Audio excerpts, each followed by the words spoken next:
जब 3 साल का मामला फर्स्ट ईयर में निपटाया भाई ने। चलो, बहुत शानदार कविता। तो अब मैं आमंत्रित करने जा रहा हूँ सुश्री मनीषा शुक्ला जी को काव्य पाठ के लिए। बहुत शानदार गीत वो उनके हैं, रचती हैं, बहुत अच्छे अच्छे गीत वो सुनाती हैं और वो भी इंजीनियर है BHEL में। आज दोनों इंजीनियर हैं हमारे जो सम्मान जिन्होंने पुरस्कार जिनको मिला है आज का सम्मान, तो ये भी हमारे लिए बहुत बड़ी बात है। पहले हम सोचते थे कि हिंदी साहित्य वाले ही बहुत अच्छी रचनाएं करते हैं, लेकिन सॉफ्टवेयर इंजीनियर, बाकी इंजीनियर भी बहुत अच्छी अच्छी रचनाएं कर रहे हैं। ये हम सभी के लिए बहुत गौरव की बात है। तो जैसा कि मैंने आपको कुछ पंक्तियां सुनाई थी मनीषा जी, बहुत शानदार गीत उनके हैं। चंद्रमा को पाश शंकित दीप तारे सब डरे हैं, सूर्य को अब सूर्य कहने की मनाही हो गई है। और रोज सच के चीखने से हो न जाए, रोज सच के चीखने से हो न जाए कान बहरे, इसलिए आवाज पर ही कार्यवाही हो गई है, इसलिए आवाज पर ही कार्यवाही हो गई है। इन शब्दों के साथ आमंत्रित करता हूं आप सभी की तालियों के बीच मनीषा शुक्ला जी को।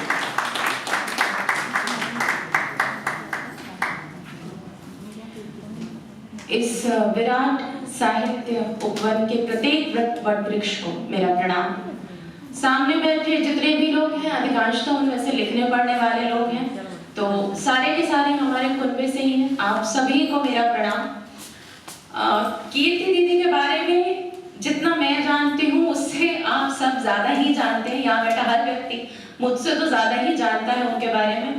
मुझे कुल 3-4 साल हुए हैं कविता के क्षेत्र में और कीर्ति दीदी से 2.5-3 साल से मेरा परिचय है। मैं आप इसे चाहे अहंकार कहिए, अभिमान कहिए, जो भी कहिए, लेकिन हर किसी के साथ ऐसा होता है कि आप बहुत जल्दी किसी के व्यक्तित्व से प्रभावित नहीं हो पाते।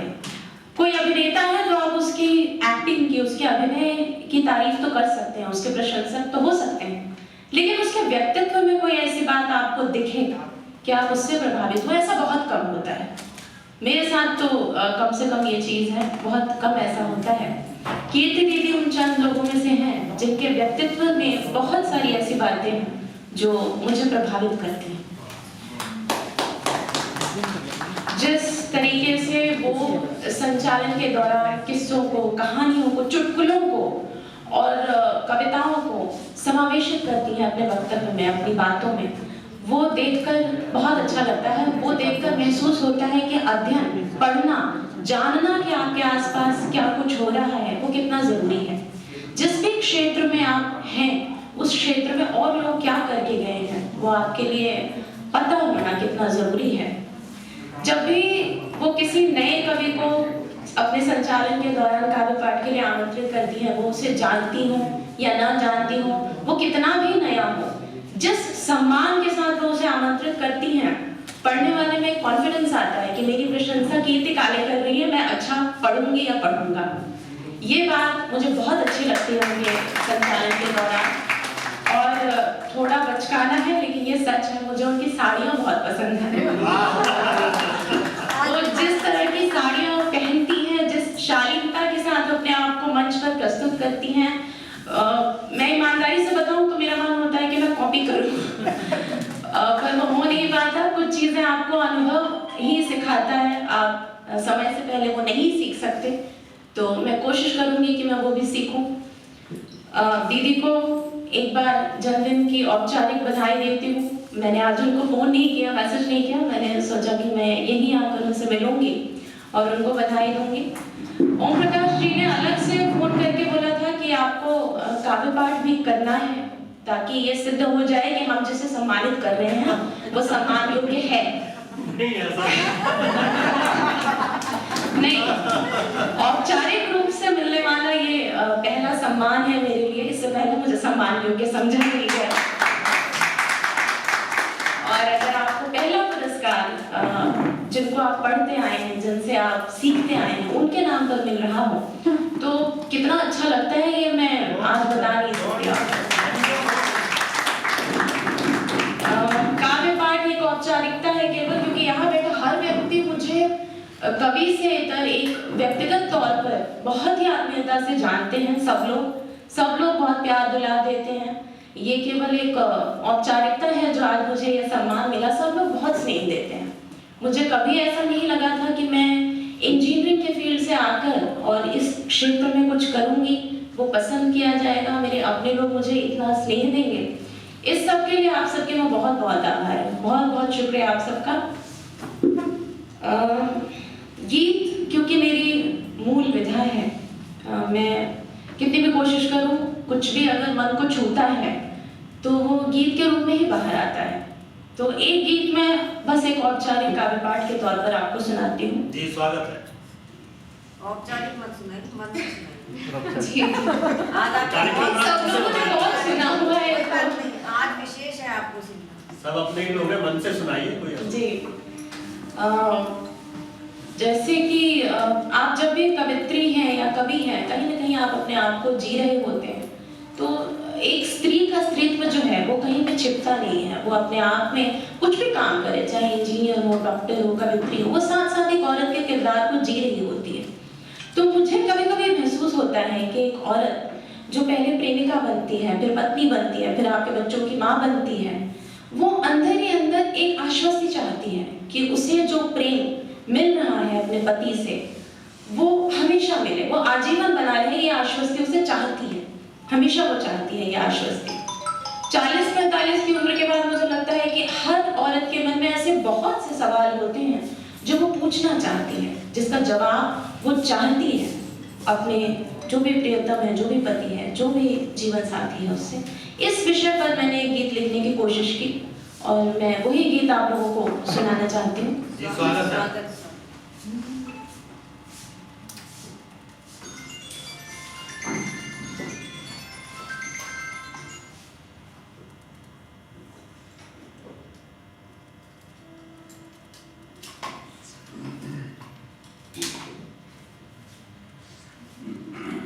एक बार तालियां बजा दीजिए, मैं शुरू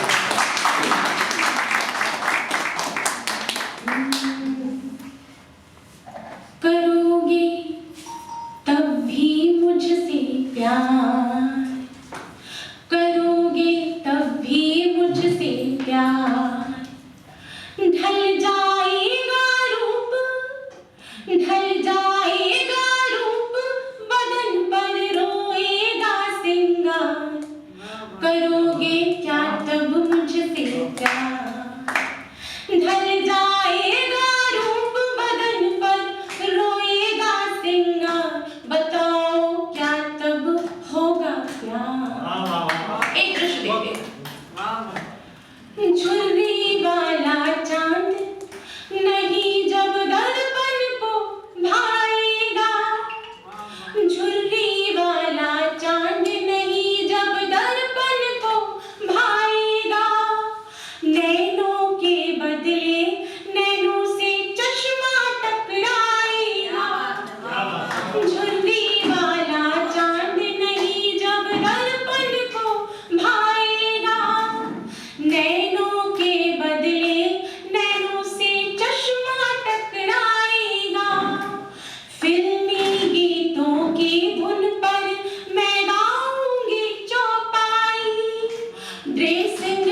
अगर कम हो जाए तो कुछ भी हो सकता है, प्रेम नहीं हो सकता। सुनिएगा। गर तुमको मुझसे ठग लेगी कोई उम्र गुजरिया, गर तुमको मुझसे ठग लेगी कोई उम्र गुजरिया, फिर तो इश्क मोहब्बत कच्चा सौदा है सांवरिया। गर तुमको मुझसे ठग लेगी कोई उम्र गुजरिया, फिर तो इश्क मोहब्बत कच्चा सौदा है सांवरिया। सोच समझ लो फिर मत कहना कर बैठे नादानी, सपनों की खेती में लगता है आँखों का पानी। सोच समझ लो फिर मत कहना कर बैठे नादानी, सपनों की खेती में लगता है आँखों का पानी। तो क्या काबू में रख पाओगे, क्या मुट्ठी में रख पाओगे लम्हों की रफ्तार, जताना तब ही मुझसे प्यार कि ढल जाए ये रूप बदन पर, रोए ये सिंगार मगर फिर भी हो मन में प्यार। बहुत बहुत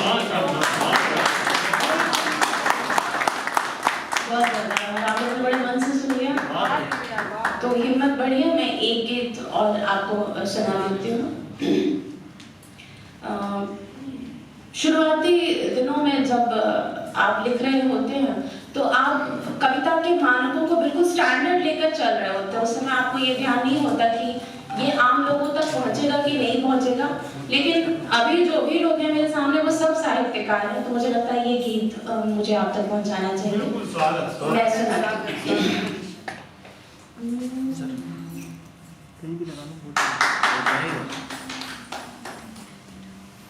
बस मुझे तुम प्रेम का, बस मुझे तुम प्रेम का अधिकार देना मैं संवर लूं। बस मुझे तुम प्रेम का अधिकार देना मैं संवर लूं, मैं संवर लूं, मैं संवर लूं, मैं निखर लूं, मैं संवर लूं। बस मुझे तुम प्रेम का अधिकार देना।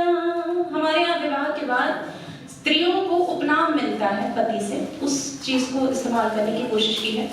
त्यागने और पानी की रेखा जहाँ उत्सव बनाती है, उस समर्पण का गीत है, सुनिए।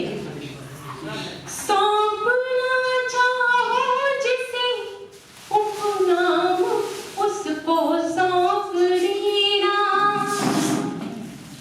सौंपना चाहो जिसे उपनाम उसको सौंप देना।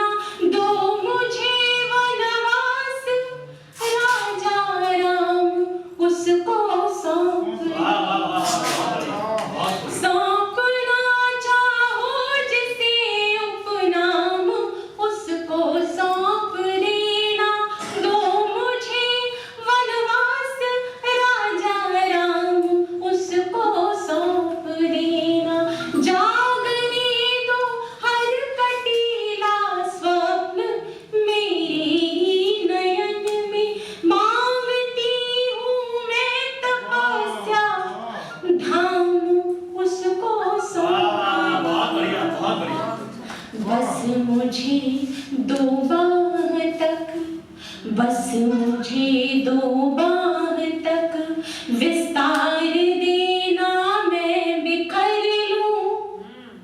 बस मुझे दो बाह तक विस्तार देना मैं बिखर लूं, मैं संवर लूं, मैं संवर लूं, मैं संवर लूं, मैं संवर लूं। बस अगर हम देखिएगा ऐसी प्रथा है कि केतकी का जो फूल है वो भगवान शंकर को नहीं चढ़ाते, उस चीज को उस पे उनको इस्तेमाल करने की कोशिश की। सुनिएगा।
बड़े लोग हमारे सामने बैठे हैं उसका उत्साह वर्धन करेंगे। आप लोग सुन बहुत मन से रहे हैं, वो सुना बहुत मन से रही है, लेकिन उन्हें पता चलना चाहिए कि उन्हें मन से सुना जा रहा है।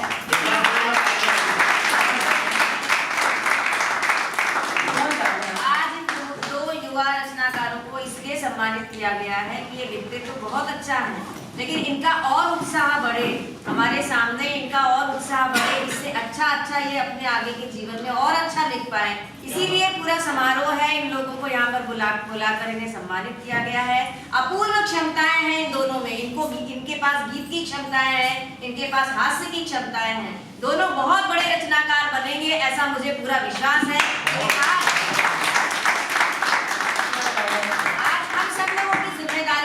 इन्हें ये महसूस करा दें कि आगे आने वाले जीवन में ये बहुत बड़ा काम करने वाले हैं, इनमें इतनी क्षमताएं हैं। इसके लिए इनका जोरदार तालियां।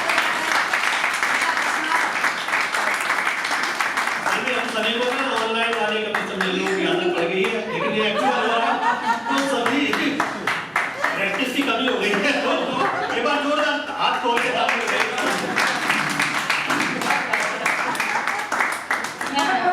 लिखना भी नहीं, स्टिकर यहाँ पर तालियां बजानी है।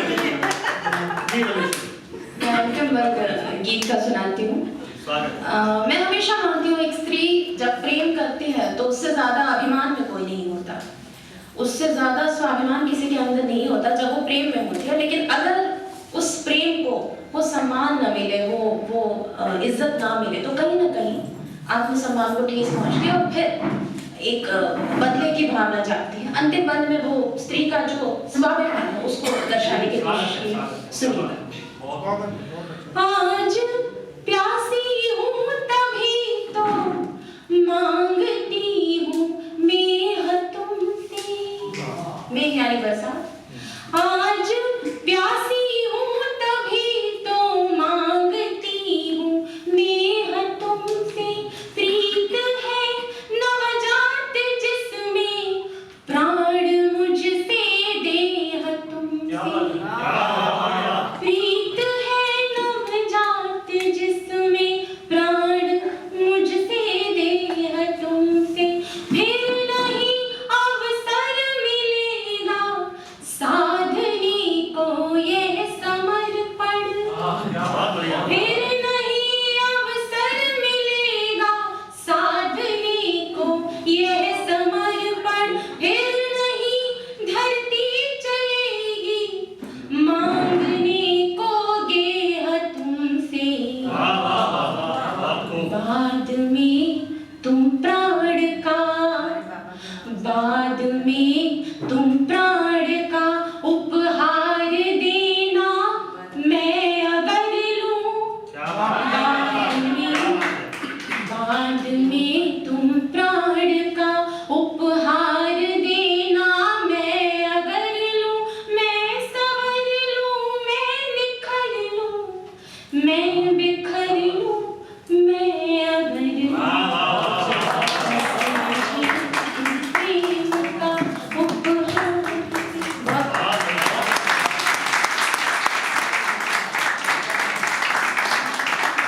एक बार पूरा सदन जोरदार तालियों का पूरे बजाय मनीषा जी के लिए। बहुत शानदार गीत आपने सुनाया हो और वाकई आपके गीत सुनकर बहुत ही मजा आया। आपको जो सम्मान मिला उसकी आप पूर्णतः अधिकारी हैं। बहुत ही शानदार गीत सुनने को मिलेंगे भविष्य में इन्हीं कामनाओं के साथ। आपको बहुत बहुत बधाई देता हूँ मंच की ओर से। बहुत बहुत बधाई, बहुत बहुत धन्यवाद, आपने इतना शानदार गीत सुनाया।